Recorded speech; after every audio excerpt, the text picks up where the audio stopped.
बच्चों हम कक्षा 7 की गणित की एनसीईआरटी पाठ्य पुस्तक के पाठ 6 का अध्ययन कर रहे थे, जिसका नाम है त्रिभुज और उसके गुण। बच्चों हमने इसके पाठ 13 तक पूरे कर लिए हैं, जिसमें हमने पढ़ा था प्रश्नावली 6.5 के प्रश्न संख्या 1 से 4 पढ़ा था। तो बच्चों आज हम उससे आगे प्रश्न संख्या 5 से 8 का अध्ययन करेंगे। तो हम प्रश्नावली 6.5 पूरी अध्ययन करेंगे। बच्चों अगर आपको क्वेश्चन नंबर 1 से 4 में कोई भी दिक्कत आ रही है, अगर समझ में नहीं आ रहा है, तो आप इससे पहले वाला जो पार्ट है उसको एक बार जरूर देखें। तो बच्चों अब क्वेश्चन नंबर 5 देखिए। एक पेड़ भूमि से 5 मीटर की ऊंचाई पर टूट जाता है। बच्चों एक पेड़ है जो कि भूमि से 5 मीटर की ऊंचाई पर क्या होता है, टूट जाता है। उसका ऊपरी सिरा भूमि को उसके आधार से 12 मीटर की दूरी पर छूता है। देखो बच्चों एक पेड़ है, पहले एक पेड़ था पूरा लंबा, अब वो क्या हुआ 5 मीटर की ऊंचाई से टूट गया। 5 मीटर ऊंचाई से टूट गया। अब पेड़ टूटेगा तो वो क्या होगा, नीचे की तरफ झुकेगा। तो यहां से टूट के ये नीचे झुक गया। अब बच्चों कैसा हो गया, यहां तो 5 मीटर रह गया और ये पेड़ टूटकर जमीन पर झुक गया। अब आगे क्या बोल रहा है कि उसका सिरा भूमि को उसके आधार से 12 मीटर की दूरी पर छूता है। यानी ये भूमि पर कहाँ गिरा, उसके आधार से 12 मीटर दूर। तो इसको लिखेंगे 12 मीटर। ये 5 मीटर था, ये 12 मीटर है। अब पूछा है पेड़ की पूरी ऊंचाई ज्ञात करो, पेड़ की टोटल ऊंचाई कितनी है। तो बच्चों हमें पता है कि 5 मीटर ऊपर से तो टूटा है। अब उसके ऊपर और कितना ऊंचा है, यानी यहाँ से लेकर यहाँ तक की दूरी कितनी है, ये निकालना है। फिर उसको 5 में ऐड कर देंगे तो हमें पेड़ की टोटल ऊंचाई पता चल जाएगी। तो बच्चों देखो ये त्रिभुज बन रहा है, इसको अपन नाम देंगे ए बी सी। अब इसमें हमें क्या पूछा है, समकोण त्रिभुज का है सी पर, तो सी के सामने वाली भुजा है कर्ण। तो हमें कर्ण बताना है कि कर्ण कितना है। तो मैंने बताया था बच्चों कि समकोण त्रिभुज में पाइथागोरस प्रमेय होती है, उसमें कर्ण का स्क्वायर बराबर आधार का स्क्वायर प्लस लंब का स्क्वायर। तो बच्चों देखो इसको मैंने माना x है, ये कितना है x मीटर मान लिया। अब x का स्क्वायर बराबर किसके होना चाहिए, लंब के स्क्वायर यानी 5 का स्क्वायर प्लस आधार का स्क्वायर। आधार कितना है 12 मीटर, तो प्लस 12 का स्क्वायर। तो बच्चों 5 का स्क्वायर कितना होता है, 5 का स्क्वायर होता है 25 और 12 का होता है 144। बच्चों 25 में 144 जोड़ेंगे तो कितना आएगा, 25 में 144 जोड़ने पर आएगा 169। अब इधर x का स्क्वायर हो रहा है, हमें केवल x की वैल्यू चाहिए, तो स्क्वायर हटाएंगे तो स्क्वायर हटाने से बराबर के उधर क्या हो जाएगा वर्गमूल। तो हम लिखेंगे x बराबर √169। तो 169 का वर्गमूल कितना होता है 13। x का मान आ गया 13, तो x का मान कितना आ गया 13 मीटर। अब बच्चों x का मान आया है 13 मीटर, हमें पूछा क्या है पेड़ की कुल ऊंचाई ज्ञात करो। अब हमें पता है कि ये x था, यानी इससे ऊपर की लंबाई आ गई x, ये आ गई 13। अब पेड़ की टोटल ऊंचाई तो नीचे से होगी ना, नीचे से टोटल ऊपर तक, तो x टोटल ऊंचाई हो जाएगी 5 में हम 13 को जोड़ देंगे। तो बच्चों पेड़ की कुल ऊंचाई, तो यहां लिख रहा हूं पेड़ की कुल ऊंचाई कितनी हो जाएगी, कुल ऊंचाई हो जाएगी 13 प्लस 5 यानी कि 18 मीटर। आया समझ में बच्चों, एक पेड़ था जो 5 मीटर ऊंचाई पर टूट के जमीन से टच हो गया, और उसका आधार उसके जमीन से टच हुआ, उसका आधार से कितनी दूर था 12 मीटर, और पेड़ की कुल ऊंचाई पूछी थी। तो हमने कर्ण निकाल लिया और उसको जितनी ऊंचाई पर टूटा था उसमें जोड़ दिया, जिससे पेड़ की कुल ऊंचाई हमें ज्ञात हो गई। ठीक है बच्चों, समझ में आया सबको। अपनी कॉपी में सब क्वेश्चन नोट डाउन करना है साथ के साथ। ठीक है बच्चों, अगला क्वेश्चन देखो। त्रिभुज पी क्यू आर में एक त्रिभुज दिया हुआ है बच्चों, देखो P Q R, P Q और आर। इसमें कोण क्यू कितना है 25 डिग्री। देखो बच्चों कोण क्यू कितना है 25 डिग्री, तथा कोण आर 65 डिग्री है। कोण आर कितना है 65 डिग्री। निम्नलिखित में कौन सा कथन सत्य है। अब बच्चों देखो 3 कथन दिए हुए हैं कि P Q square plus Q R square बराबर आर पी स्क्वायर, दूसरा है P Q square plus R P square बराबर क्यू आर स्क्वायर, और तीसरा क्या है R P square plus Q R square बराबर पी क्यू स्क्वायर। अब हमें बताना है कि इन तीनों में से कौन सा सत्य है और कौन सा असत्य है, कौन सा सही है और कौन सा गलत है। अब देखो बच्चों त्रिभुज देखो, पहले त्रिभुज में 2 कोण दिए हुए हैं 65 और 25 डिग्री। और तीसरा कोण निकालना है। तीसरा कोण हो जाएगा 90 डिग्री का। तो हम क्या मानेंगे, तीसरा कोण 90 डिग्री का। क्यों बच्चों, क्योंकि हमें पता है त्रिभुज के तीनों कोणों का योग 180 डिग्री होता है। अगर दो कोणों का योग 90 हो रहा है तो तीसरा कोण कितने डिग्री का हो गया, 90 डिग्री का, क्योंकि तभी तीनों मिलकर 180 डिग्री बनाएंगे ना। अब 90 डिग्री पी पर बन रहा है, तो पी के सामने वाली भुजा क्या हो जाएगी, कर्ण। ये भुजा हो जाएगी कर्ण। तो बच्चों देखो, कर्ण का स्क्वायर, तो क्यू आर का स्क्वायर बराबर लंब का स्क्वायर प्लस आधार का स्क्वायर। यही तो है पाइथागोरस प्रमेय कि कर्ण का स्क्वायर बराबर आधार का स्क्वायर प्लस लंब का स्क्वायर। तो क्यू आर का स्क्वायर किसके बराबर हो जाएगा, पी क्यू का स्क्वायर प्लस पी आर का स्क्वायर। अगर ये प्रॉपर्टी है तो हमारा सत्य है, अगर ये नहीं है तो हमारा असत्य है। तो पहला देखो, पी क्यू का स्क्वायर प्लस क्यू आर का स्क्वायर बराबर आर पी स्क्वायर। क्या ये दोनों सेम है, नहीं है बच्चों। यहाँ देखो आर पी को बड़ा बनाया गया है, जबकि अपनी सबसे बड़ी भुजा है क्यू आर। ठीक है बच्चों, तो पहला असत्य है, ये क्या हो जाएगा, असत्य। दूसरा देखो, P Q square plus R P square, P Q square plus R P square बराबर क्यू आर स्क्वायर। यही तो है, P Q square plus R P square बराबर क्यू आर स्क्वायर। तो ये सत्य हो रहा है ना, पाइथागोरस प्रमेय यहाँ काम कर रही है, इसलिए ये दूसरा कथन सत्य है। ठीक है बच्चों, दूसरा सत्य है। अब तीसरा देखो, R P square plus Q R square, R P square plus Q R बराबर पी क्यू स्क्वायर। क्या ये सत्य है, नहीं बच्चों। देखो इधर आएगा क्यू आर, सबसे बड़ी भुजा कर्ण का स्क्वायर क्यू आर है, तो यहाँ क्यू आर नहीं है, तो इसका मतलब तीसरा भी असत्य है। ठीक है बच्चों, तीनों समझ में आए। जब हमें एक त्रिभुज दिया हुआ है तो एक पाइथागोरस प्रमेय लगाएंगे और उसमें हमें पता चलेगा कि कर्ण का स्क्वायर बराबर आधार का स्क्वायर प्लस लंब का स्क्वायर। अगर वो सत्य हो रहा है तो जिसमें वो सत्य हो रहा है वो सही है, और जिसमें नहीं हो रहा वो असत्य है। ठीक है बच्चों, इसके अंदर देखो पी क्यू और आर पी, पी क्यू और आर पी, और इधर है क्यू आर, तो क्यू आर, तो ये हमारा पूरा मिल रहा है पाइथागोरस प्रमेय से, तो हमारा दूसरा कथन सत्य है। ठीक है बच्चों, अगला देखो, एक आयत की लंबाई 40 सेंटीमीटर है। देखो बच्चों, एक आयत है, हम एक आयत बनाएंगे, ये आयत बनाया। अब लंबाई कितनी दे रखी है, लंबाई दे रखी है 40 सेंटीमीटर, तो इसकी लंबाई लिखेंगे 40, तथा उसका एक विकर्ण 41 सेंटीमीटर का है। विकर्ण क्या होता है, आमने सामने के शीर्षों को मिलाने वाली भुजा विकर्ण कहलाती है। तो विकर्ण कितना दे रखा है, 41 सेंटीमीटर का। इसका परिमाप ज्ञात करो। बच्चों, आयत का परिमाप कैसे निकालते हैं, जब हमें लंबाई और चौड़ाई दोनों दी हुई हो। इसकी लंबाई तो दी हुई है 40, लेकिन चौड़ाई नहीं दी हुई, तो चौड़ाई हम मानेंगे x सेंटीमीटर। चौड़ाई कितनी मान ली, x मान ली। अब हमें पता है कि यहाँ देखो, इसको नाम देंगे A, B, C और D। देखो बच्चों, A, B, C एक त्रिभुज बन रहा है, तो त्रिभुज A, B, C में देखो, हमें इसकी लंबाई तो पता है, चौड़ाई पता नहीं है, तो हमें चौड़ाई निकालनी पड़ेगी। तो त्रिभुज ABC में देखो, कोण B कितना बन रहा है, आयत के चारों कोणों का मान 90 डिग्री होता है, तो कोण B कितना है, 90 डिग्री। तो बच्चों देखो, त्रिभुज ABC के अंदर AC तो क्या हो गया, कर्ण हो गया, AC कर्ण हो गया। AB कितना है 40 और BC कितना है x।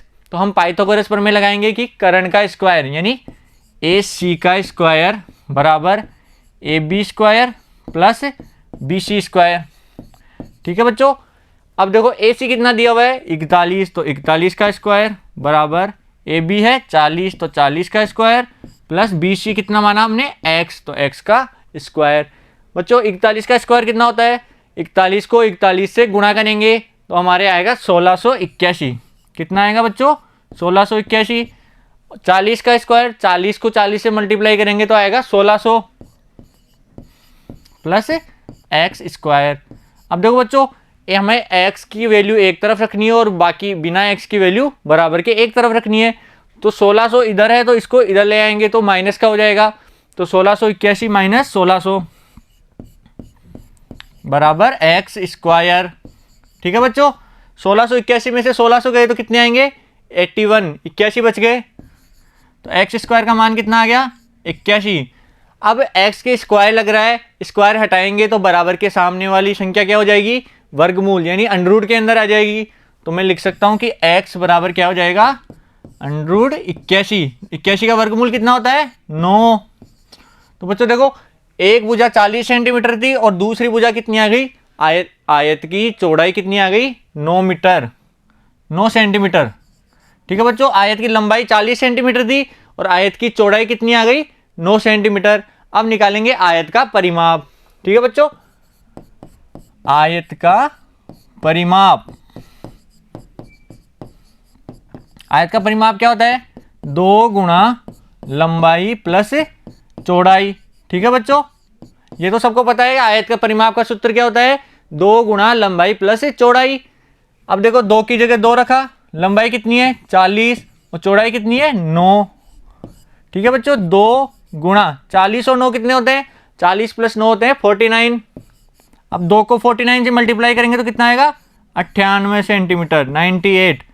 तो बच्चों आयत का परिमाप कितना आ गया, 98 सेंटीमीटर। ठीक है बच्चों, समझ में आया सबको। देखो दोबारा देखो, एक आयत बनाया हुआ है, इसकी लंबाई 40 है और विकर्ण कितना दे रखा है 41 सेंटीमीटर, इसकी चौड़ाई पता नहीं है। अगर हमें आयत का परिमाप निकालना है तो हमें लंबाई और चौड़ाई दोनों पता होनी चाहिए। तो हम क्या करेंगे, एक त्रिभुज लेंगे ABC, ये एक समकोण त्रिभुज बन रहा है। तो समकोण त्रिभुज में अगर हमें कर्ण, आधार और लंब में से कोई 2 चीजें पता हो तो तीसरी हम पाइथागोरस प्रमेय से निकाल सकते हैं। तो बच्चों देखो, कर्ण पता था, आधार पता था, लंब निकालना था, तो हमने पाइथागोरस प्रमेय लगाई। इससे x की वैल्यू कितनी आ गई, 9 सेंटीमीटर, हमारी चौड़ाई आ गई 9 सेंटीमीटर। अब परिमाप निकालना था तो परिमाप का सूत्र लगा दिया, 2 गुणा लंबाई प्लस चौड़ाई। लंबाई की जगह 40 रखा, चौड़ाई की जगह 9 रखा और जब सोल्व किया तो हमारा परिमाप आ गया 98 सेंटीमीटर। ठीक है बच्चों, इसको अपनी कॉपी में नोट डाउन कर लीजिए। अगला क्वेश्चन देखो, एक समचतुर्भुज के विकर्ण, समचतुर्भुज, बच्चों समचतुर्भुज क्या होता है, ऐसा चतुर्भुज जिसकी चारों भुजाएं समान होती है तथा विकर्ण एक दूसरे को 90 डिग्री पर काटते हैं। देखो बच्चों, इसकी चारों भुजाएं समान होती है और विकर्ण एक दूसरे को 90 डिग्री पर काटते हैं। ठीक है बच्चों, ये इसका एक विकर्ण है और ये इसका दूसरा विकर्ण है। इसको नाम देंगे A, B, C और D। ठीक है बच्चों, अब विकर्ण देखो, एक 16 सेंटीमीटर दिया हुआ है और एक 30 सेंटीमीटर दिया हुआ है। अब देखो बड़ा वाला कितना होगा, बड़ा वाला 30 का होगा और छोटा वाला 16 का। तो बड़ा विकर्ण कौन सा है, AC। तो हम लिखेंगे AC बराबर कितना है 30 सेंटीमीटर और BD कितना है 16 सेंटीमीटर। ठीक है बच्चों, अब इसके विकर्ण एक दूसरे को 90 डिग्री पर काटते हैं और एक दूसरे को समद्विभाजित करते हैं। समद्विभाजित यानी बराबर भागों में काटते हैं। तो बच्चों देखो, ये टोटल 30 सेंटीमीटर है, A से C 30 सेंटीमीटर है, तो यहाँ O लेंगे तो AO, आधी दूरी AO कितनी हो जाएगी 15 सेंटीमीटर, क्योंकि ये आधे आधे भागों में काटते हैं एक दूसरे को। तो टोटल AC 30 सेंटीमीटर है तो AO कितनी हो जाएगी 15 सेंटीमीटर। तो मैं यहाँ लिख देता हूँ 15 और ये भी 15। अब बच्चों देखो, BD 16 सेंटीमीटर है, BD 16 सेंटीमीटर है तो BO कितनी हो जाएगी 8 और ये भी 8। ठीक है बच्चों, समझ में आ रहा है सबके। अब देखो बच्चों, त्रिभुज AOB, AOB के अंदर देखो, त्रिभुज AOB में O पर 90 डिग्री का कोण बन रहा है, तो पाइथागोरस प्रमेय लगाएंगे, कर्ण का स्क्वायर बराबर आधार का स्क्वायर प्लस लंब का स्क्वायर। तो AB स्क्वायर बराबर क्या हो जाएगा, AB स्क्वायर बराबर AO square plus BO square. ठीक है बच्चों, 90 डिग्री के सामने वाली भुजा कर्ण होती है, वो सबसे लंबी भुजा होती है। तो AB लिख दिया, AB स्क्वायर बराबर AO square plus OB square. अब AB स्क्वायर हमें पता नहीं है तो इसको ऐसे ही लिखेंगे AB स्क्वायर। AO कितना है 15, तो यहाँ आएगा 15 का स्क्वायर और यहाँ आएगा 8 का स्क्वायर। 15 का स्क्वायर कितना होता है, 15 को 15 से मल्टीप्लाई करेंगे तो आएगा 225, 225। और 8 का स्क्वायर कितना होता है 64, 64। अब बच्चों 225 में 64 को ऐड करेंगे, 225 में 64 ऐड करो तो AB स्क्वायर कितना आ गया 289। कितना आ गया बच्चों 289। AB की वैल्यू आ गई 289 AB स्क्वायर की। अब हमें स्क्वायर हटाना है तो AB कितना हो जाएगा, AB हो जाएगा √289 और 289 का वर्गमूल कितना होता है 17। तो AB की वैल्यू कितनी आ गई, AB बराबर 17 सेंटीमीटर। देखो बच्चों, ए बी आ गई 17 सेंटीमीटर। एक भुजा की लंबाई पता चल गई 17 सेंटीमीटर। अब समचतुर्भुज में चारों भुजाएं बराबर होती है, तो ये भी 17 है, ये भी 17 है, ये भी 17 है और ये भी 17 है। चारों भुजाएं पता है तो हम समचतुर्भुज का परिमाप निकाल सकते हैं। समचतुर्भुज का परिमाप क्या होता है? 4 गुना भुजा। तो परिमाप कैसे निकालेंगे? तो परिमाप निकलेगा 4 गुना भुजा, क्योंकि भुजाएं समान होती है तो भुजा को 4 बार या तो जोड़ सकते हैं, 17 प्लस 17 प्लस 17 प्लस 17, 4 बार जोड़ दो या भुजा को 4 से मल्टीप्लाई कर दो। तो 4 गुना 17 कितना आ गया? 68 सेंटीमीटर इसका परिमाप आ गया। समचतुर्भुज का परिमाप कितना आया? 68 सेंटीमीटर। देखो बच्चों, दोबारा देखो क्वेश्चन को। एक समचतुर्भुज दिया हुआ था जिसके विकर्ण कितने थे? 16 और 30 सेंटीमीटर। दोनों विकर्ण दिए हुए थे। अब समचतुर्भुज के अंदर विकर्ण एक दूसरे को 90 डिग्री पर काटते हैं और एक दूसरे को समद्विभाजित करते हैं बराबर भागों में। तो बच्चों देखो, ये टोटल 30 सेंटीमीटर है, तो इसका आधा कितना हो जाएगा? 15 इधर और 15 इधर। और BD कितना है? 16, तो 8 इधर और 8 इधर। दोनों समचतुर्भुज के दोनों विकर्ण पता थे, तो हमने भुजाएं आधी आधी कर दी। अब देखो बच्चों, त्रिभुज बन रहा था AOB। AOB में कोण O कितना था? 90 डिग्री का, क्योंकि समचतुर्भुज के विकर्ण 90 डिग्री पर क्रॉस करते हैं, इसलिए O था 90 डिग्री। हमने त्रिभुज लिया और इसमें पाइथागोरस प्रमेय लगा दी। कर्ण का स्क्वायर बराबर आधार का स्क्वायर प्लस लंब का स्क्वायर। अब AO कितना था? 15, ये 15 है बच्चों। 15 का स्क्वायर प्लस 8 का स्क्वायर। 15 का स्क्वायर होता है 225, 8 का 64, दोनों को ऐड किया तो आया 289, और स्क्वायर हटाएंगे तो वर्गमूल हो जाएगा, और 289 का वर्गमूल होता है 17। तो AB भुजा कितनी आ गई? 17 सेंटीमीटर। अब हमें एक भुजा पता चल गई, तो हम समचतुर्भुज का परिमाप निकाल सकते हैं। तो समचतुर्भुज का परिमाप कितना हो जाएगा? 4 गुना भुजा। तो 4 गुना 17 कर दिया, 17 को 4 से गुना किया तो 68 आ गए। तो 68 सेंटीमीटर इसका परिमाप हो जाएगा। ठीक है बच्चों, अब हमने प्रश्नावली 6.5 पूरी कर ली है और हमारी पूरी 6ठी प्रश्नावली पूरी हो गई है। तो बच्चों, आशा करता हूँ आपको पूरी प्रश्नावली समझ में आई होगी। अगर कोई कन्फ्यूजन है तो इसके सारे पार्ट आप शुरू से दोबारा देखिए, एक एक पार्ट को कॉपी में नोट डाउन कीजिए और फिर दोबारा समझ के जानिए। ठीक है बच्चों, आगे हम चैप्टर 7 शुरू करेंगे। Thank you.